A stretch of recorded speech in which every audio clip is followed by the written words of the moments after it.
በእመቤታችን በእናታችን በቅድስት ድንግል ማርያም የልደት በዓል ልናውቃቸው የሚገቡ 3 ነገሮች መገፋት፣ ስዕለትና ቁርጠኝነት። እመቤታችን እናታችን ቅድስት ድንግል ማርያም ለምን በአድባረ ሊባኖስ ተወለደች? ንፍሮ ለምን እንበላለን? በዓሉንስ ለምን በውጭ እናከብራለን? እነዚህን 3 ዋና ዋና ቁም ነገሮች ታገኛላችሁ። እንኳን ለእናታችን ለንጽሕተ ንጹሐን ለቅድስተ ቅዱሳን ለማምላክ ለወላዲተ አምላክ የልደት በዓል በሰላም አደረሳችሁ አደረሰን። በስመ አብ ወወልድ ወመንፈስ ቅዱስ አሃዱ አምላክ አሜን። በዚች ዕለት እመቤታችን ቅድስት ድንግል ማርያም በነሐሴ 7 በመላከ ብስራት ተጸንሳ ግንቦት 1 ከአባቷ ከቅዱስ ኢያቄምና እናቷ ከቅድስት ሐና ተወልዳለች። የአዳምን ባህሪ ይዛ ከአዳም ኃጢአት ነፃ ሁና የተወለደች እማምላክ ወላዲተ አምላክ በዚች ዕለት እርሷን እናት አድርገን እንቀበል ዘንድ እግዚአብሔር ሰጥቶናል። መሰረቶቿ በተቀደሱ ተራሮች ነው ብሎ መዝሙረኛው ዳዊት የተናገረላት እማምላክ ወላዲተ አምላክ ከምድራዊ ፍጥረት ተገኝታ ለሰማያዊ አምላክ ማደሪያ ሆነች ንጽሕተ ንጹሐን ቅድስተ ቅዱሳን ቅድስት ድንግል ማርያም ለተወለደችባት ለዚች ቅድስት ዕለት እንኳን አደረሳችሁ። ሐዋርያው የአብርሃምን ዘር ይዟል እንጂ የመላእክትን ዘር አልያዘም ብሎ በዕብራውያን መልእክቱ እንደተናገረው መሰረቶቿ ከአብርሃም ከይስሐቅ ከያዕቆብ ከነ ዳዊት ከነ ሰሎሞን ዘር አልፋ የመጣች ከቅዱሳን የተወለደች እማምላክ ወላዲተ አምላክ እሷ የሁላችን እናት ናት። እውነተኛውን ምግብ ያስገኘች ፀሐየ ጽድቅ ክርስቶስን የወለደች እመቤታችን ቅድስት ድንግል ማርያም የተወለደችባትን ይችን ቅድስት ዕለት ስናስብ 3 ነገሮችን ማሰብ ይገባናል። የመጀመሪያው ስለ መገፋት ማወቅ ይገባናል። በተለያዩ ሰዎች ሐናና ኢያቄም በቤተ መቅደሱም በጎረቤቶቻቸው በዘመዶቻቸው የተጠሉ የተገፉ ሆነው ነበረ። እናታችን ሐና አንዲት አመንዝራ ጎረቤት ነበረቻት። ይቺ ጎረቤቷም በዚህ ክፋትሽ በዚህ ተንኮልሽ እግዚአብሔር ልጅ ነሳሽ፣ እንደ በቅሎ መካን አደረገሽ እያለች ጧት ማታ ተዘበዝባት፣ ትተፋባት፣ ትሰድባት፣ ታንጓጥጣት ነበረ። ቤተ መቅደስ ገብተው መስዋዕት ቢያቀርቡ ሊቀ ካህኑ ይገፋቸው ይሰድባቸው ነበረ። ብዙ ወተባዙ ምልዕዋ ለምድር ያለውን የአዳምን ቃል ኪዳን የነሳችሁ አምላካችሁን ብትበድሉ ኃጢአት በደል ቢበዛባቸው አይደለምን እያለ መስዋዕታቸውን ሳይቀበል ይሰድባቸው፣ እንዲሁም ከተረፈ መስዋዕቱም እንዳይቀበሉ ይከለክላቸው፣ ይንቃቸው፣ ያዋርዳቸው ነበር። እነዚህ ቅዱሳን በጎረቤቶቻቸውም በቤተ መቅደሱም ብዙ መገፋት፣ በደል፣ ስድብ ቢደርስባቸውን ቅሉ እኛ ወደ እግዚአብሔር ባንቀርብ እርሱን ባንለምነው አይደለም ይህ ሁሉ መከራ የደረሰብን አሉ እንጂ ይህም ሁሉ መከራ አደረሱብን፣ ሃይማኖታችንን ቀይር፣ ቤተ መቅደስም መሄድ አይገባንም፣ ወደ እግዚአብሔርም መቅረብ መማለድ መለመን አይገባንም ብለው አልተቆጡም፣ አላኮረፉም። ዛሬም አሉ። በካህናት ተገፋን፣ በንስሐ አባቶች በደል ደረሰብን፣ ክርስቲያኖች አዳፉኝ፣ ገፉኝ፣ ሰደቡኝ፣ ተፉብኝ ብለው እምነታቸውን የቀየሩ ከቤተ እግዚአብሔር የቀሩ ስፍር ቁጥር የላቸውም። አምላክን ለመውለድ የበቃች እመቤታችን ቅድስት ድንግል ማርያም የወለዱ ሐናና ኢያቄም ግን መገፋት የተለየ ፍሬ መገፋት መልካም ነገርን እንደሚያስገኝ በተግባር ያሳዩን ቅዱሳን ናቸው።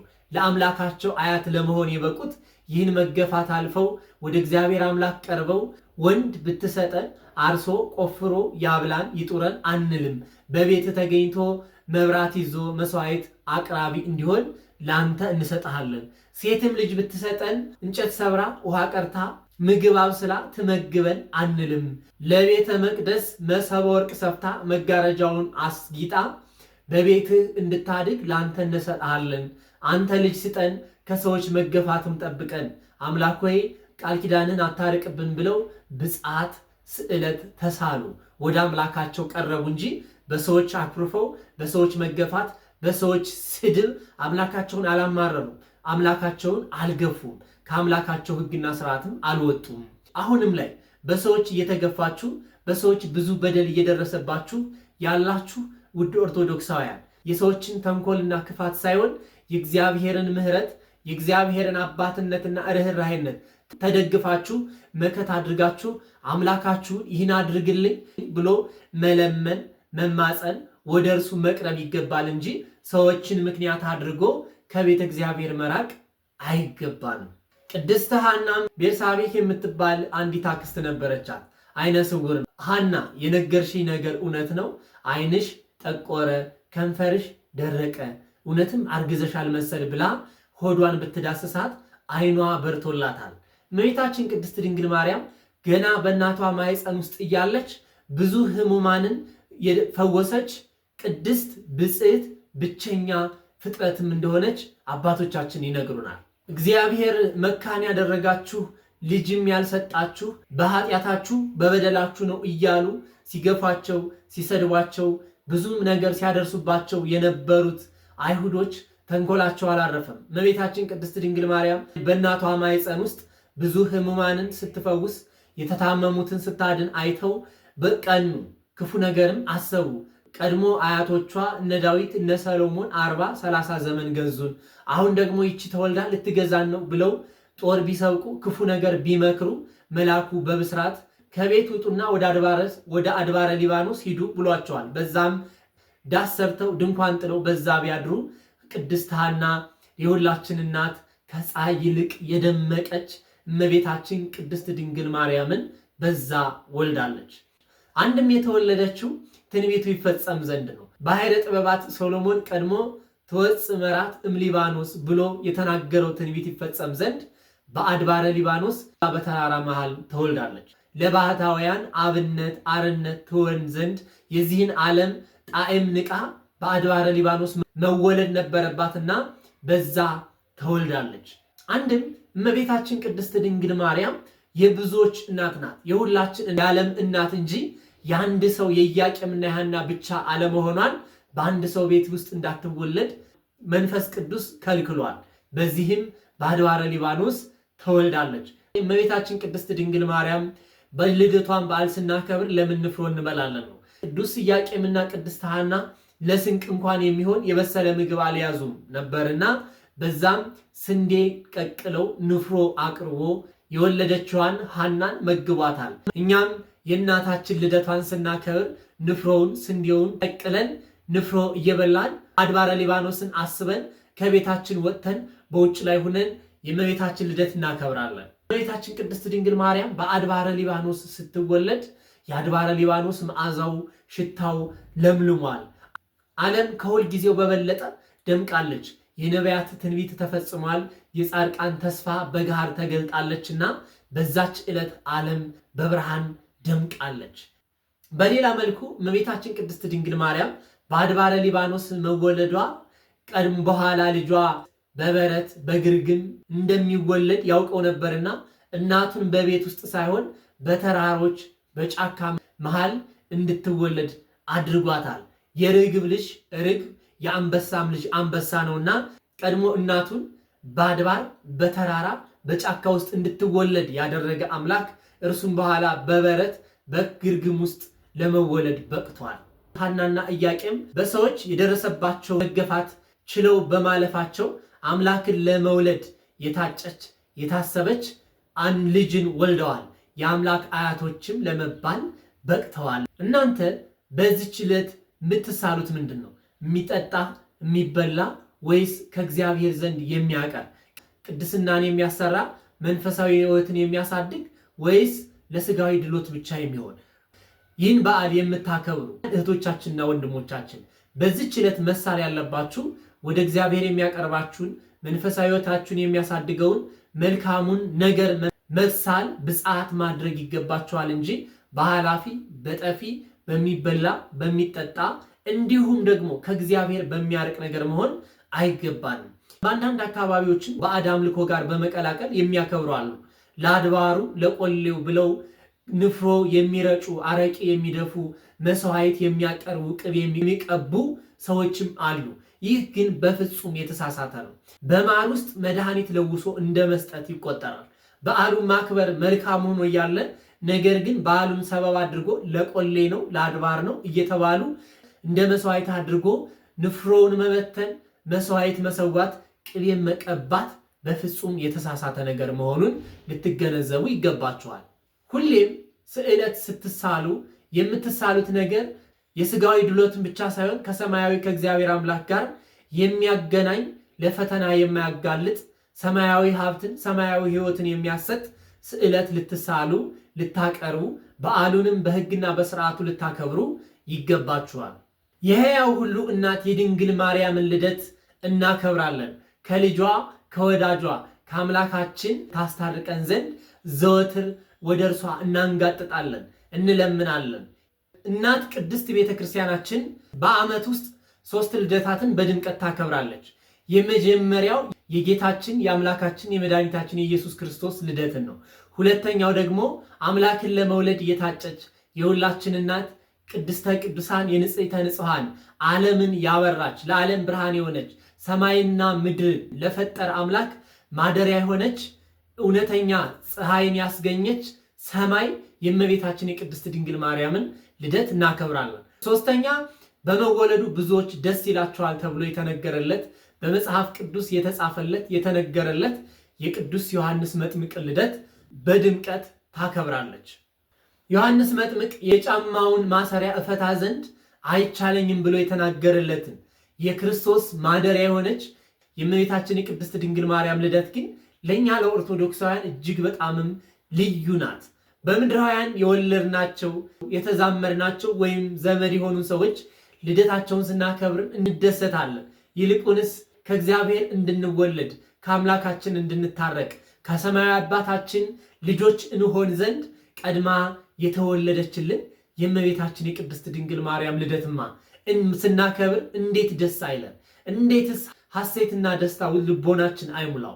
ይኸውም ፍስሐ ኮነ በእንተ ልደታ ለማርያም እያልን መንፈስ ቅዱስ ተመርቶ ሊቁ የጻፈውን ያስተማረውን ይህን መዝሙር አብረን እንዘምራለን። ነቢያትና ጻድቃንን ትቤዥ ዘንድ ከኢያቄምና ከሐና የተወለደች በድንግል ማርያም ልደት ደስ ይበለን፣ የብርሃን እናት ዛሬ ተወለደች እያልን በቤተ ክርስቲያናችን ተገኝተን አብረን እንዘምራለን። እማምላክ ወላዲት አምላክ አብረን እናመሰግናለን፣ እንለምናለን፣ እንማጸናለን። ተስፋ የሰጠችን ከአምላካችን ያስታረቀችን መማፀኛችን ምርኩዝ መጠጊያ የምትሆነን የማምላክ የወላዲት አምላክ ልደቷን ማክበር ከምንም በላይ የሚያስደስተን ነገር ነው። ሶስተኛው በእመቤታችን በቅድስት ድንግል ማርያም ልደት ቁርጠኝነትን መማር አለብን። ሐናና ኢያቄም ከላይ እንደተነጋገርነው ብዙ ግፍን በደልን አስተናግደው ወደ እግዚአብሔር ለምነው ብፅዓት ገብተው እመቤታችን ቅድስት ድንግል ማርያምን ወልደዋል። ከወለዱም በኋላ ታላቅ ታናሽ የሌላትን አንድያ ልጃቸውን ስድቡን ያስታገሰችላቸውን ከሰዎች ጋር ያስተካከለቻቸውን ወደ ቤተ መቅደስ እንዲገቡ ያደረገቻቸውን ልጃቸውን ለቤተ እግዚአብሔር ሰጥተዋል። ገና በ3 ዓመቷ የዓለምን ጣዕም ሳታውቅ ዘመድ እህት አጎት ሳትለምድ ወደ ቤተ መቅደስ አስገብተዋል። ይህም ቁርጠኝነትን ይጠይቃል።